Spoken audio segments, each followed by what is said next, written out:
Hi all welcome back to my YouTube channel. ಇವತ್ತು ನಾನು drum stick ಕರಿ ಹೇಗೆ ಮಾಡೋದು ಅಂತ ತಿಳಿಸ್ಕೊಡ್ತೇನೆ ರೀ.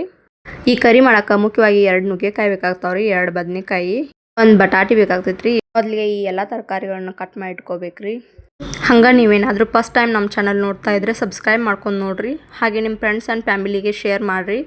ಈ ವಿಡಿಯೋ ನಿಮಗೆ ಸ್ವಲ್ಪವಾದರೂ ಯೂಸ್ಫುಲ್ ಅಂತ ಅನಿಸಿದ್ರೆ ಒಂದು ಲೈಕ್ ಮಾಡಿ. ಹಾಗೆ ನುಗ್ಗೆಕಾಯಿ ತಿಂದು ಬೇಜಾರಾಗಿದ್ದರೆ ಈ ಥರ ಕರಿ ಮಾಡಿಕೊಂಡು ನೋಡ್ರಿ.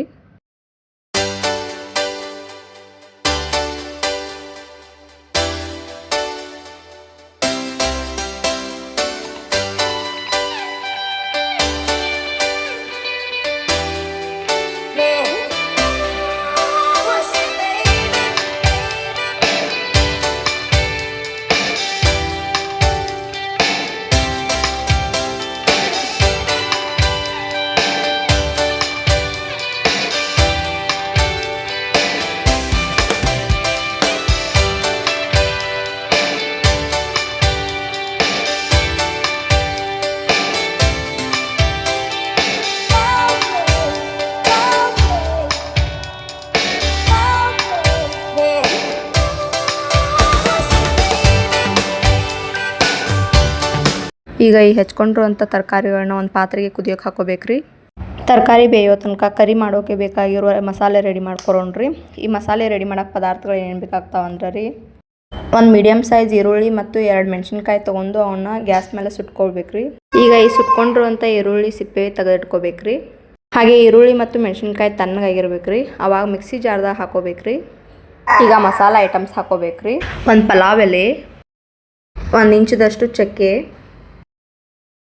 1 ಮರಾಠ ಮಗ್ಗು, 1 ಇಂಚದಷ್ಟು ಹಸಿ ಶುಂಠಿ ಹಾಕೋಬೇಕ್ರಿ. 2 ಲವಂಗ, 1/4 ಕಪ್ಪಷ್ಟು ಒಣ ಕೊಬ್ಬರಿ ಹಾಕೋಬೇಕ್ರಿ. 7 ರಿಂದ 8 ಕರಿಬೇವಿನ ಎಲೆ ಹಾಕೋಬೇಕ್ರಿ. 7 ರಿಂದ 8 ಬೆಳ್ಳುಳ್ಳಿ ಹೆಸರು, 1/4 ಚಮಚ ಕೊತ್ತಂಬರಿ ಕಾಳು, ಅರ್ಧ ಸ್ಪೂನ್ ಜೀರಿಗೆ. ಈ ಎಲ್ಲ ಪದಾರ್ಥಗಳನ್ನು ನುಣ್ಣಗೆ ರುಬ್ಕೊಳ್ಬೇಕ್ರಿ. ಈಗ ಬೇಯಕ್ಕೆ ಇಟ್ಕೊಂಡಿರುವಂಥ ತರಕಾರಿಗಳೆಲ್ಲ ಬೆಂದಾವೇನು ನೋಡ್ಕೊಳ್ಬೇಕ್ರಿ. ಈಗ ಒಂದು ಪಾತ್ರೆಗೆ 3 ಟೇಬಲ್ ಸ್ಪೂನ್ದಷ್ಟು ಎಣ್ಣೆ ಹಾಕೋಬೇಕ್ರಿ. ಈಗ ಕಾಯ್ದಿರೋ ಎಣ್ಣೆಗೆ 1 ಸ್ಪೂನ್ದಷ್ಟು ಸಾಸಿವೆ ಹಾಕೊಳ್ಬೇಕ್ರಿ. 1 ಸ್ಪೂನ್ ಜೀರಿಗೆ, 4-5 ಬೆಳ್ಳುಳ್ಳಿ ಹೆಸರು ಜಜ್ಕೊಂಡು ಹಾಕೋಬೇಕ್ರಿ. ಸ್ವಲ್ಪ ಕರಿಬೇವಿನ ಎಲೆ ಹಾಕೊಳ್ಬೇಕ್ರಿ. ಆಮೇಲೆ ರುಬ್ಬಿಟ್ಕೊಂಡಿರುವಂಥ ಮಸಾಲೆ ಹಾಕಿ ಮಿಶ್ರಣ ಮಾಡ್ಕೊಳ್ಬೇಕ್ರಿ. ಈ ಪೇಸ್ಟ್ದು ಹಸಿ ಸ್ಮೆಲ್ಲೆಲ್ಲ ಹೋಗ್ಬೇಕ್ರಿ, ಅಲ್ಲಿ ತನಕ ಫ್ರೈ ಮಾಡ್ಕೋಬೇಕ್ರಿ. ಅಂದ್ರೆ ಸ್ವಲ್ಪ ಕಲರ್ ಚೇಂಜ್ ಆಗುತ್ತೆ ತನಕ ಹುರ್ಕೋಬೇಕ್ರಿ. ಈ ಥರ ನುಗ್ಗೆಕಾಯಿ ಕರಿನ ವಾರದಲ್ಲಿ 1 ಸಲ ಆದರೂ ಮಾಡ್ಕೊಂಡು ತಿನ್ನಿ, ಆರೋಗ್ಯಕ್ಕೂ ತುಂಬ ಒಳ್ಳೆಯದು.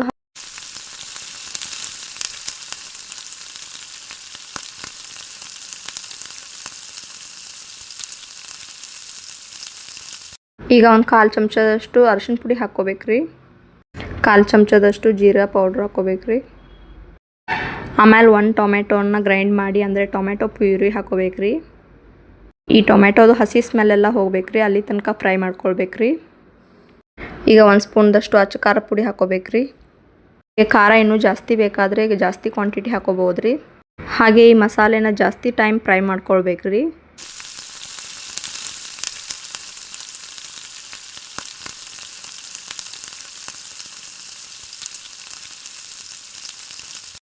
ಈಗ ಇದಕ್ಕೆ ರುಚಿಗೆ ತಕ್ಕಷ್ಟು ಉಪ್ಪು ಹಾಕ್ಕೊಳ್ಬೇಕ್ರಿ. ಈಗ ಈ ಮಸಾಲೆ ಫ್ರೈ ಆಗಿದೆ ರೀ. ಬೇಯಿಸ್ಕೊಂಡಿರುವಂಥ ತರಕಾರಿಗಳನ್ನ ಹಾಕೋಬೇಕ್ರಿ. ಈಗ ಈ ತರಕಾರಿ ಮತ್ತು ಮಸಾಲೆ ಎರಡೂ ಮ್ಯಾನಿಕ್ಯುಲೇಟ್ ಆಗಬೇಕ್ರಿ, ಅಲ್ಲಿ ತನಕ ಕೈ ಆಡಿಸ್ಕೊಳ್ಬೇಕ್ರಿ.